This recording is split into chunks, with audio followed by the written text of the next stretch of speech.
Hi, I'm Danny Ecker with your Chicago Business Today Midday Report. With one of its largest tenants moving out, the owner of 225 West Wacker is putting the property up for sale. Sources tell Crain that the pension fund advisor of JPMorgan Chase, which bought the 650,000 square foot Riverside Tower for $153 million in 2003, has hired Jones Lang LaSalle to sell it. It's the latest in a series of downtown office building sales this year. And joining me now with more on the trend is our Ryan Ori. Ryan, was this a case of maybe striking while the iron's hot for the building's owner? And I mean, how have these office buildings been selling this year?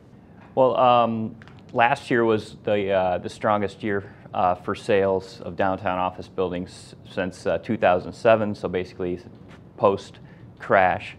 And this year it's on pace, on a similar pace, potentially better. And so yeah, it probably is seen as an ideal time to put a building on the market and see who's interested.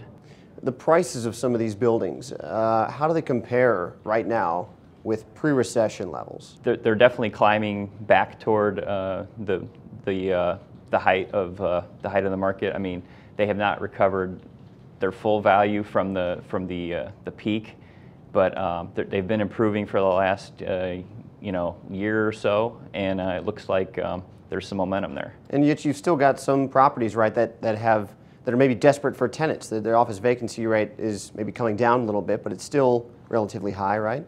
Some of the buildings that were bought at the height of the market have now run into struggles with now being able to fund the expenses that it takes to bring in new tenants.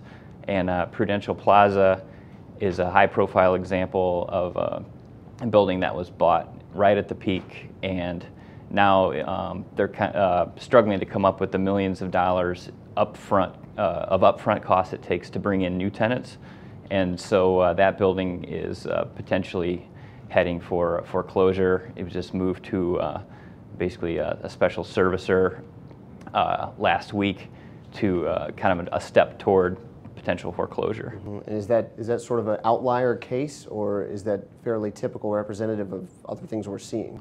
There are several downtown office buildings that are facing financial troubles. Like I said, a lot of the ones that were bought during the peak have struggled, but other buildings have done very well, and people have a lot of buyers have been able to find good values in buildings that weren't well leased, and have now aggressively gone after tenants and improved their situation. Okay, Ryan. Thanks for the time.